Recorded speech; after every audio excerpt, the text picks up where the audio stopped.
When love becomes a chain you can't see. People think Stockholm Syndrome is about falling in love with your captor, but that's only the surface. The real horror is quieter, more elegant, more precise. It begins when fear becomes familiar, so familiar that you confuse it with comfort. You learn the rhythm of danger the way musicians learn chords. You sense a shift in tone, a breath too sharp, a silence too long, and your mind prepares itself before anything even happens. You flinch before the blow.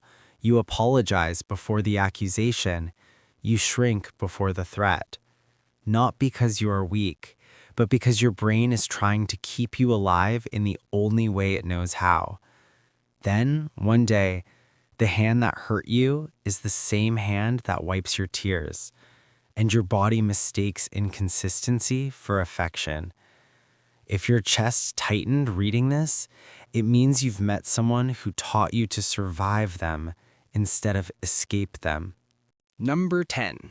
The first scar you never questioned. He didn't scream. He didn't hit. He didn't have to. All it took was a shift in the air, the kind that makes your stomach clench before your mind catches up. One sentence, soft but sharp. Don't ever try to leave me. It wasn't a threat. It was a prophecy. You froze, not because it was terrifying, but because it felt final.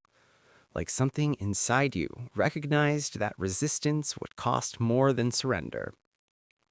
Then came the softness, a hand on your back, a gentle tone, a smile that almost felt warm. Your brain didn't know what to do with the contradiction, so it merged fear with affection until the two became indistinguishable. This is how conditioning begins, not with violence, but with the relief that follows it. Human trigger. Fear loses its sting when kindness follows close behind. Emotion shift. Fear to confusion. Your heart flinches, and then it apologizes for flinching. Number 9. The kindness that keeps you caged. He hurt you. He knew it. You knew it. But the moment guilt flickered across his face, you felt something you shouldn't have. Relief. He whispered, "I didn't mean it," and your body melted. Not because he was gentle, but because gentle moments were rare enough to feel holy.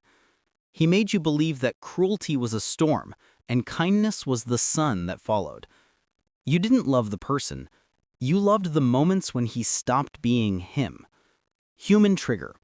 Intermittent kindness is more addictive than constant affection. Emotion shift. Confusion to attachment. You don't love him. You love the moments when he stops being him. Number 8. The prison that feels like protection. At some point, you didn't fear him leaving. You feared being alone without the rhythm of his moods. He didn't need to threaten anymore. Your body predicted his anger better than you predicted your own needs.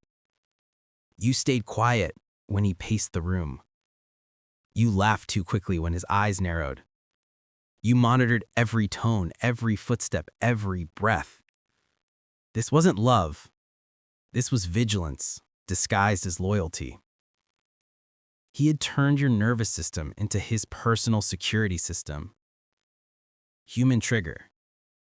You confuse survival instincts with devotion.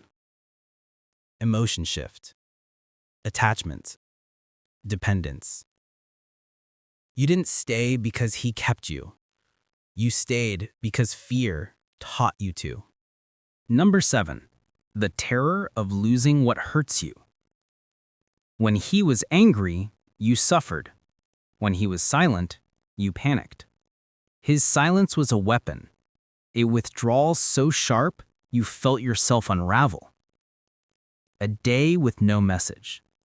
A night without footsteps in the hallway. A morning where he didn't look at you. You broke faster under starvation than under blows. You tried to reach out. You apologized for things you didn't do. You begged for a connection that only existed when he controlled you. And the worst part?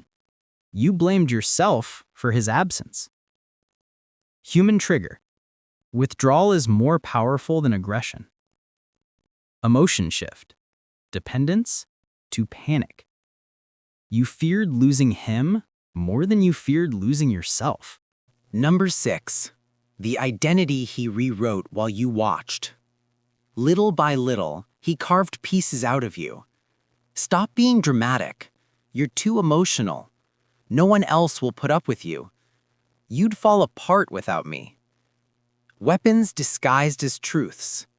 And each time he said something cruel, he followed it with something tender, just soft enough to sound like correction instead of destruction. Eventually, you stopped recognizing the voice in your head because it sounded like his. Human trigger. Manipulators always break identity before they break will. Emotion shift. Panic to submission. You stopped hearing yourself because his voice got there first. Number 5. The loyalty you learned by bleeding. Someone asked you one day, "Does he hurt you?" Your throat tightened. You wanted to say yes. You wanted to scream. You wanted to let the truth spill out before it suffocated you. But you shook your head. You defended him.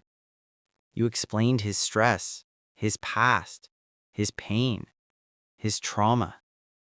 You built walls around him instead of around yourself. And you realized with horror that you were protecting him from the world, even though he was the one you needed protection from. Human trigger. Victims protect abusers as a survival instinct. Emotion shift. Submission to loyalty. You held his secrets closer than you held your own safety. Number 4. The pain you started calling love. He remembered your favorite drink. He kissed your forehead. He held your wrist gently after grabbing it too tight. And somehow that became proof. Proof that he cared. Proof that he tried. Proof that he wasn't all bad. But love doesn't require fear to feel real. Love doesn't hurt to prove itself. Love doesn't ask you to shrink every part of yourself just to fit inside someone else's shadow.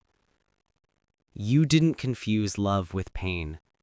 You were taught to expect pain as part of the price. Human trigger. Repetition turns suffering into routine. Emotion shift.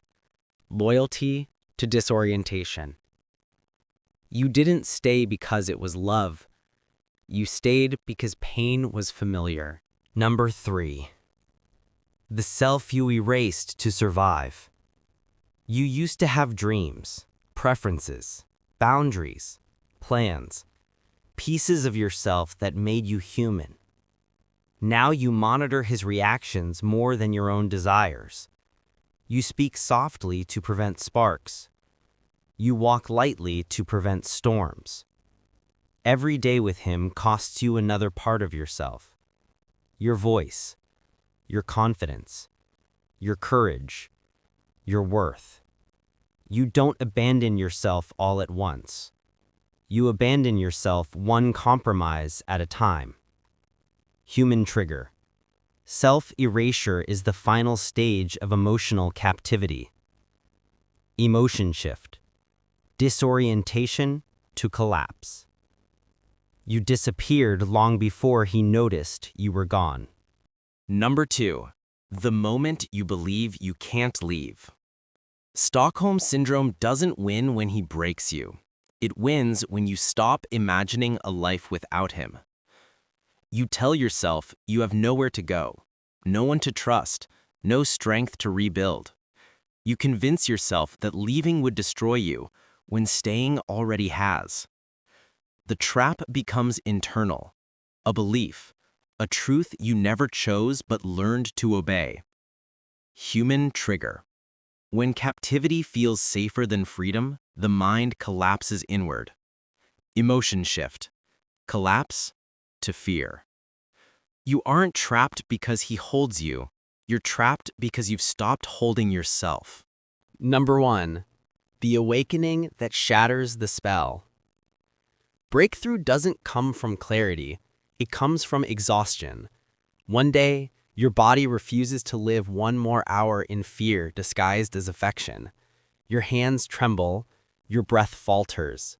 Your skin prickles at the sound of his keys. Your chest hurts in a way love is not supposed to hurt. And suddenly, you know. Not because he did something different, but because you can no longer pretend. Stockholm doesn't end when you stop loving him. It ends when you start remembering that you deserve to exist without permission. Human trigger. Awakening occurs when emotional pain outruns conditioned loyalty. Emotion shift. Fear to awakening. You don't escape him. You finally return to yourself. When you choose yourself back. The first night without him doesn't feel like freedom. It feels like vertigo. Silence becomes a scream. Emptiness becomes a cliff. Your body searches for danger that isn't there anymore. Your heart waits for footsteps that will never come. This is withdrawal. Not from him, but from the fear he taught you to depend on. But then, something small happens. A breath that doesn't hurt. A morning without dread. A few minutes where your shoulders finally relax. Healing arrives quietly, the way captivity once did. If your chest tightened, if you felt a name rise to your mind, if a memory burned behind your ribs, it means you're waking up. You don't owe him loyalty. You don't owe him silence. You don't owe him the life he stole from you. You owe yourself back to yourself.